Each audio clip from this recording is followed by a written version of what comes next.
Peter Northcote, welcome to Australian Musician. Thank you for having me, Greg. We're talking today because you have this great show coming up on Friday, the 13th of March, Yeah. at the Chatswood Concourse. It's called Tales from Velvet Road, a classic rock elegy. Yes. Tell me all about it. What the hell is it? I know people kind of go, "What's Tales?" Look, I'm 65 now. I've been doing it for a while, and of course, I was born in 1960. So my era of music was around about the 70s and the 80s, and that whole road. I tend to see it as a road that you start from, listening to Deep Purple, Creedence Clearwater Revival, Black Sabbath, Pink Floyd, yes, Genesis, all those bands that were coming and starting at that time. I think I read somewhere that 1971 or 1972 was where some of the best albums were ever created. And so we're kind of revisiting some of those tunes and that era from the 70s to the 80s, that, Velvet being the material of the day and the road being that journey that we've all traveled, and it's really interesting now too, because I see kids and their parents that have grown up with that sort of music. So that's what it's all about. It's a massive show. It's a big thing. Every year I've been doing a birthday show at the Juniors in Kingsford, and it's all my friends. I usually have about 9 singers and a big band. We have dancers and all that sort of thing. So this is kind of like the birthday show on steroids, or as I like to say, on red cordial. And it's big. We've got six amazing singers and guys that I use a lot. And they are, well, who I consider to, I mean, I've played with a lot of people, and I consider these guys to be the best. Well, Barry Leaf, a legend. Absolute legend. I used to see Baz in early 70s. I used to sneak into the musicians club, and I'd take my brother's cassette deck, which was about that big, and put it in my pocket and my duffel, big, overcoat, and go in there and record Baz and Rex Go and his solos. And I used to go home and learn them, So Barry's on. Bryden Stace, who is an amazing singer, and Bryden is the vocal coach for The Voice and Australian Idol. So he's been doing it for a long time too, and he's just incredible. So I've got great singers: Ali Friendship, Tina Garufi, Pete Millwood, who was just a serious rock singer. I've never met anybody like him before, and Ashley Leaf, who's Barry's daughter. All right. So there's that, when family get together and they sing together, there's some sort of magic that happens. I don't know what it is, but it does work. And your rhythm section? Rhythm section, I've got, let me think about this. I've got Adrian Herbert on percussion, Adam Church on drums, Paul Najar and Samantha Vittimer on keyboard. So I've got 2 keyboard players. Hilton Moday on saxes and flutes and recorders and all that. And Zoltan John Budai on bass. Fantastic. Yeah. So will there be a narrative element to the show, or are you just playing music? No, there is definitely, we've got video footage, and we look at, what happened, how without being too verbose, we're not going to get too far into taking away from the music, but there are clips of, how the 60s ended with Woodstock and how the 70s kind of started a whole new generation of music. And then when the second set is more based around the 80s. So there is a narrative. I mean, the way I started playing guitar was, apparently my mum reckons that when I was coming home from school, I was watching the Monkees on TV every afternoon. And apparently I said, I want a guitar. We were taking tennis lessons. And I said, I want a guitar. So she bought my brother and myself a guitar each, $20 guitar. And we took lessons from a bloke up the road. And after 6 months, they said, look, we can't afford both. Choose one or the other. So I chose guitar. Tony chose tennis. And no, he's not a famous tennis player. But the irony of all that is that 20 years later, I toured with the Monkees in Australia and New Zealand. Yeah, You fantastic. know, so it's amazing how some little spark of what it was became reality in 20 years later. So we got stories like that, and also, you know, like I've played with a lot of people, and so I have little stories and tidbits of you know, events that happened while I was working with these people. So, who was the most influential guitarist for you growing up? You know, there was always Blackmore and Jimmy Page and oh god, everybody, so many. But there was this one time my brother was bringing home albums from school, and I might have been 11, 12, and I used to hear this music, and I go, "What the is that?" And it turned out to be Yes. And I kind of thought it's a bit too weird for me. And then I started listening to the guitar playing, and I go, he's so versatile. He plays country, he plays like Chet Atkins, he plays this rock stuff, and he plays. I thought I'll, you know, investigate him, and so I did. I looked a lot at Steve Howe, without learning much of his stuff because it was so difficult to figure out, you know. So Steve Howe was probably one of my favourites back then. Of course, Tommy Emmanuel, who's a good friend, Jim Kelly, who is an amazing friend, and they're still doing it to this day, and they still inspire me. I wish I could have half of their talent, you know, but those guys were kind of the guys for me. You know, later on I got into the Steve Vais and the Joe Satriani, and that's another thing. I toured with Joe Satriani in Australia, which was good fun. So I don't think I've got a favourite. I like all the Steves, like the Lucases, the Morses, all those Steves. But there's not one. Yeah. Speaking of Steve Howe, there's a great clip on your social media of you playing a 12 string with a capo, That's right. all good people. That's right. You know the song? Yeah. It's well, we're doing that song. So Fantastic. yeah, but that's originally done on a Lord, which is a Portuguese 12-string instrument, tuned. Don't ask me how it's tuned. I can't remember, but it's pretty wacky sort of tuning. So I've just used a 12-string and capoed it up, and it sounds pretty good. Yeah, Yeah, sounds great. yeah, Yeah. As you said, a lot of the most memorable guitar riffs came from that period in the 70s. yeah. Zeppelin, Floyd, yes, Deep Purple, Cream. Why do you think that happened? I think because we discovered electricity, you know, and amplifiers, and I think there was a, you know, guitars prior to the 70s were clean, always clean. You know, unless the amplifier didn't handle it much, you know.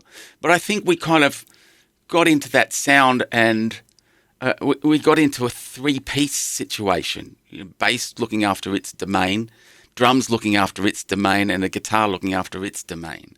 And I think, you know, we came from blues and we came from popular music. I mean, I'm no historian. I don't really know, but I think that when we discovered electricity and fuzz pedals and things, and then Hendrix blew it all apart, you know, just a complete shift of what the guitar can do. And I think that's why he was so big amongst all those guys you just mentioned, you know, and still is to this day. You know, when I was young, I never really got Hendrix. I always thought he was a bit messy. Right. You know, I thought, oh, he's a bit sloppy. Same with Jimmy Page. I thought they were just a bit sloppy. They were great in the studio, but live, I was always... But then, many years later, I got it. You know, and it wasn't about the precision of guitar playing. There was something else that was going on, and that's what I got. You know. Oh, well, this was a $20 Riviera. No, Riviera it was. You know, I don't know where it came from. It was junk, but it did the job for 6 months. I think later on I got an Emperador Stratocaster copy because I had the magazine, you know, of what the catalogue, and I thought I want a Stratocaster, but we couldn't afford it, so we got an Emperador, and that was great. That was a great guitar, and I loved that guitar. I think the first really good guitar I got was this. Again, with the Steve Howe influence. A 1956 Gibson ES-175. And I bought that from Gaslight Music. It was owned by Tommy Emmanuel, and he swapped it for 2 acoustic guitars. So that was my main rock guitar, and I played that with, I played that with a lot of bands, because that was my main thing, you know. Look, when I left home, I left home under, you know, my parents didn't want me to leave. Like, if you know, you've got to get a job, you can't be a musician, blah, blah, blah. And I was having problems at home. It was really hard. You know, Dad was kind of, you know, losing it with alcohol. And don't get me wrong, they were amazing parents, absolutely amazing. But they fought, and there was just problems. And I thought, if I'm going to do anything, I'm going to get out of this family tree. I have to move. So I moved into a house with 8 other blokes in Newtown and slept on the floor for the first 6 months.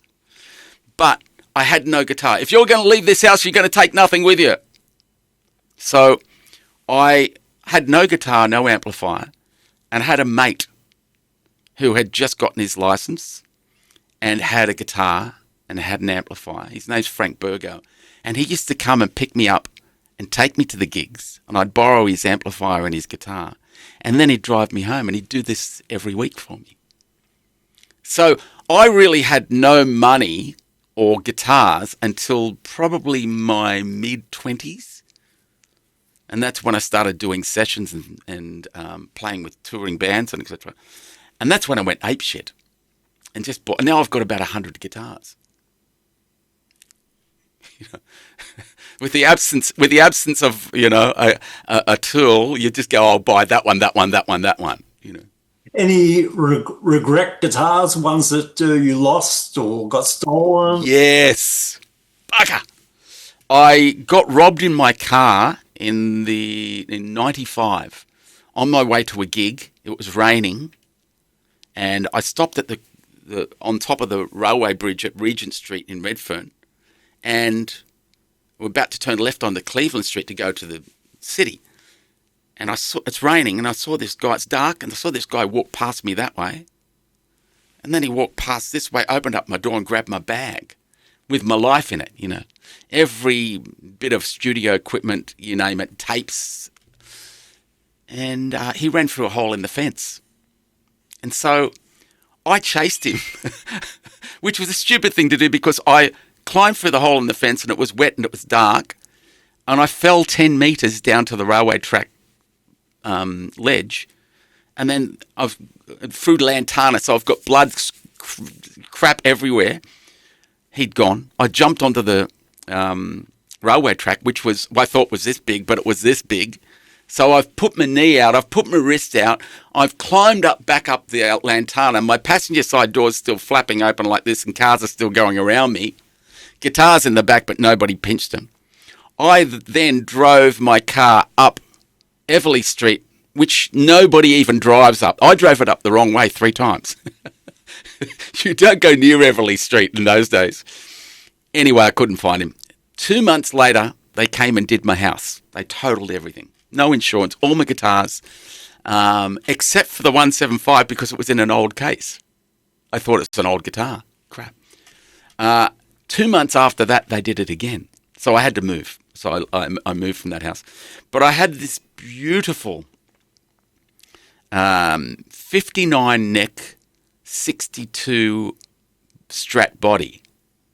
And it was amazing. I've got a clip of me playing it, but like it's gone, you know. I only found one guitar from all that. I had a black Les Paul. I had a whole bunch. They took about 6 guitars, you know. Did you at least write a country song about it? I will now, mate. I will. Which guitar would you consider to be your main guitar now? Well, I've got a bunch. I guess my main guitar is a custom shop relic, which is a gunmetal grey. I don't have it here because it's sitting in the case. I broke a string on it the other night, which I never do, but I broke a string, so I haven't pulled it out. The other one would probably be the Ibanez Gem, which is this guy. Now, this has been stolen and lost, and it's come back to me each time. Wow. So it's beaten up. It's really beaten up, but it's just an amazing guitar. And all that is pick dust.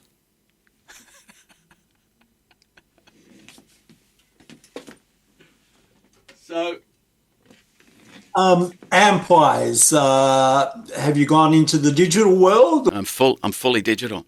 Yeah. I sold all my amplifiers.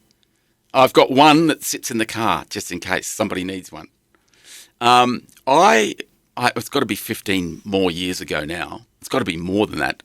But Andrew Farnham from Independent Music in Queensland contacted me, and I'd met him before. I'd lent him some amplifiers from my studio when he was down in Sydney ages ago.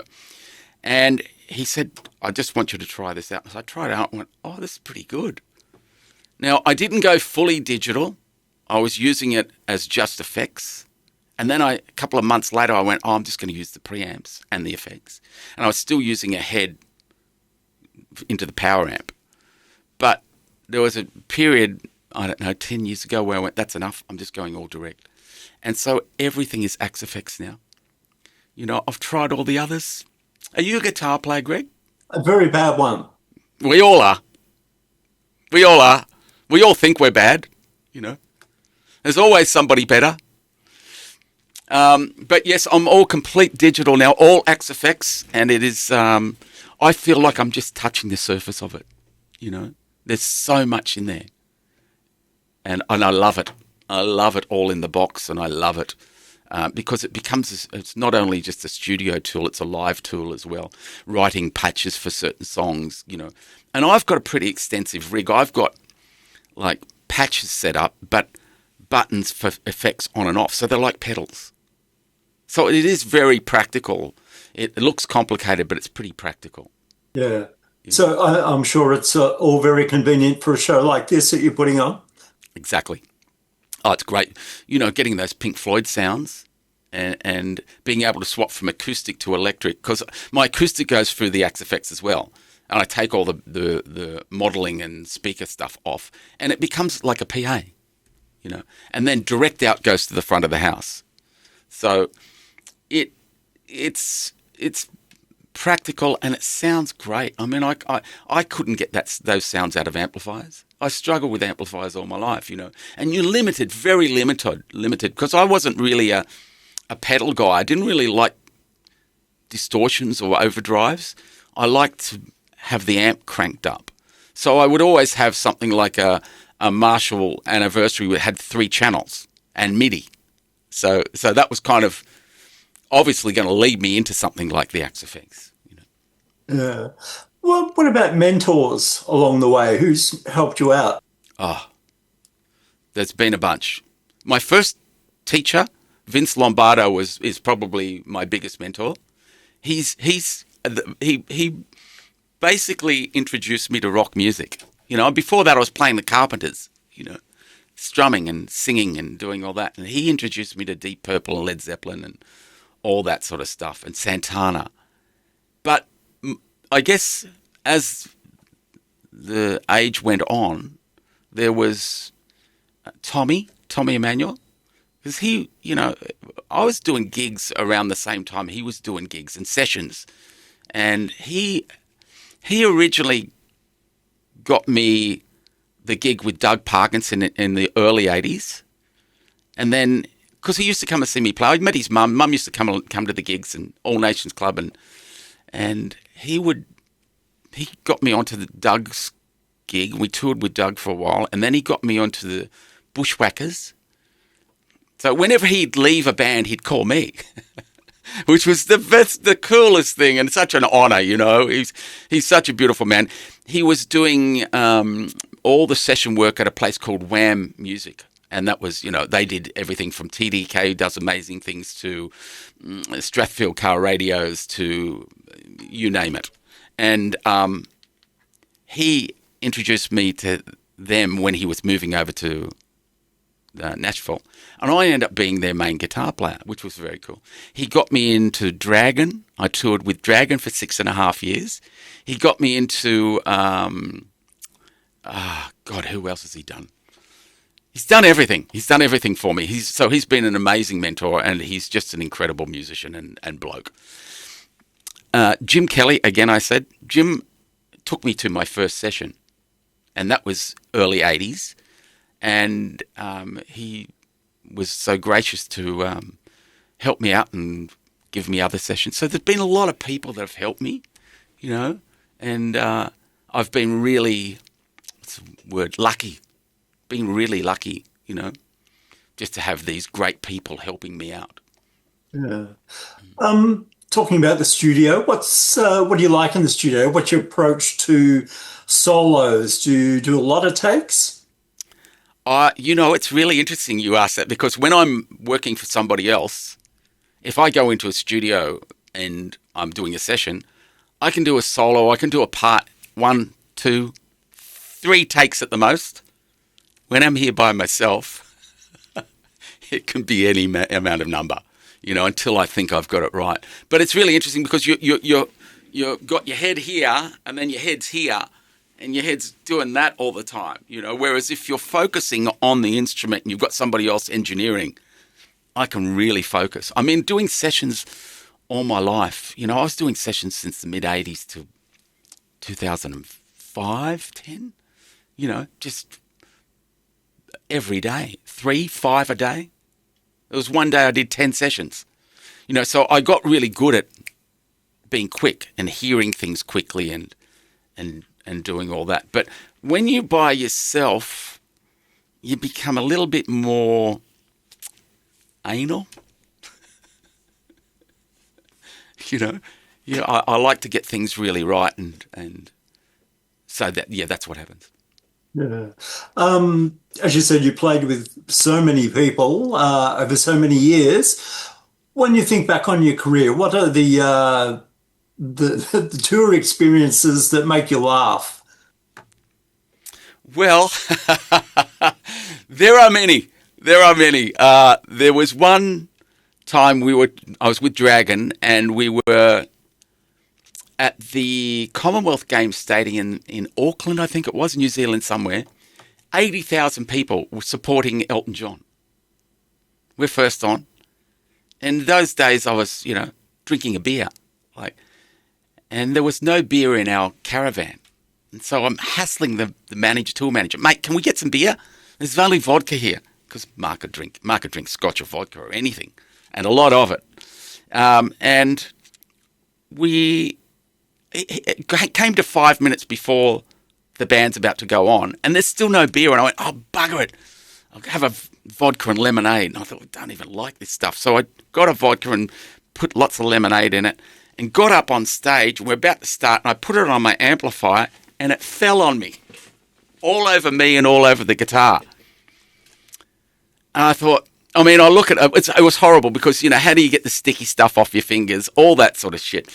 I look back at it now and I go, drinking never did me any good, So, but there were some funny moments with Mark. Mark was hilarious. But you know what, Greg? It's really interesting. I think back to all my touring days. And as much, I was young and I was enjoying it. It was fun. But there was never really a great musical experience. Because you learn parts. And you learn them really well, and then you go out and you perform them. I'm not foot up on the monitor sort of a guy. I'm not really a dancer or, So I always found that kind of awkward. And it wasn't really who I was, even though you had to kind of put on a show. But when I think about it, you're stuck together with a bunch of guys, because I was a session guy, you just, okay, can we have you for this gig? Yes. And you're not really playing with people you want to play with. You're stuck in a situation and you've got to play their music the way you hear it off the albums. And so I don't think they were really great musical experiences. The show that's upcoming, though, at the Chatswood Concourse on the 13th, you're playing music that you love. Yeah, So I guess you're enjoying the performance as much as the audience. absolutely. Look, I've never played a guest song. I've never ever played a guest song live, and so this is it's not just wonderful to play. It's an experience. It's a challenge. It's a real challenge to be able to play that stuff.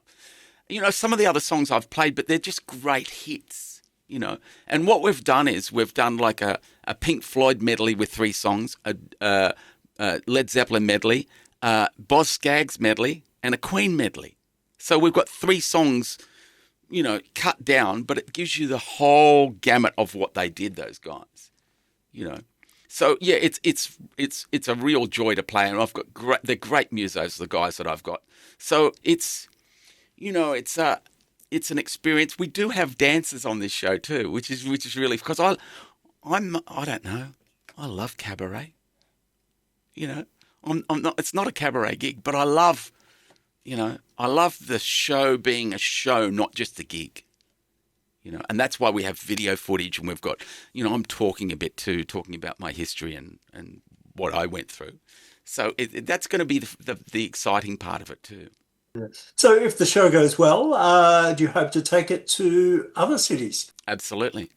I mean, the thing, first of all, is it's interesting because Nikki Scarley, who's a mate of mine, there's a team of us. There's Nikki, Samantha, Tanti, who's been my PA forever, and myself. And we created this show simply because Nikki used to come to all my shows and go, "Listen, why aren't you doing theatres?"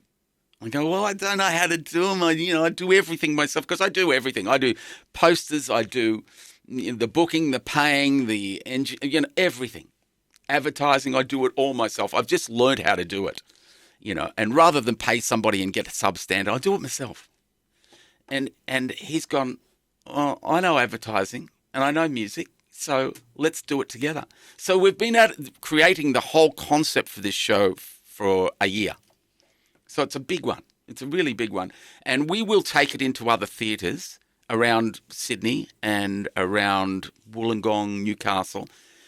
It's expensive to travel with such a big show, accommodation, flights, all that sort of stuff. So that's probably a little bit further down the track, but we will do it.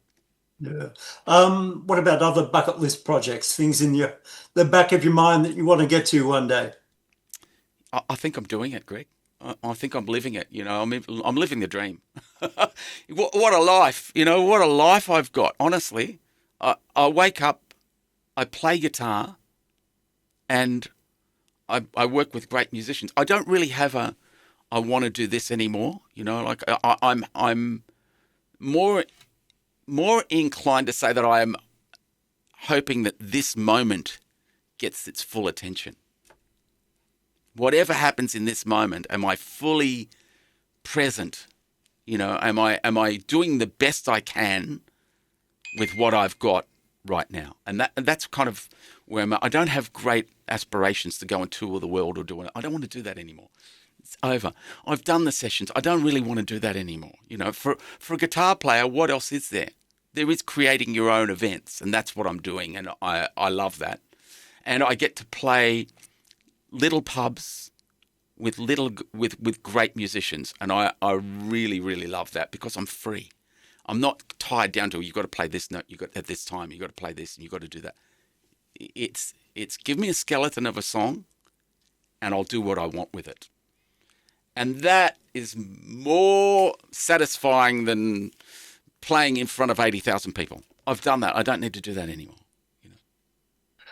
Well, Peter, it's been great to chat, and we look forward to the show on the 13th of March at the Chatswood Concourse, and we'll have the ticketing details There it is, right there. right there, but we'll have it down the bottom of the video as well. Yeah, oh, please come. Please come. I think you're going to enjoy it. It's not your typical gig. It's going to be it's going to be a journey more than anything of the 70s and the 80s. And, I know a couple of kids that are coming, and they're teenage kids, and they know all the songs that we're doing. So it's going to be great. I just know it's going to be great.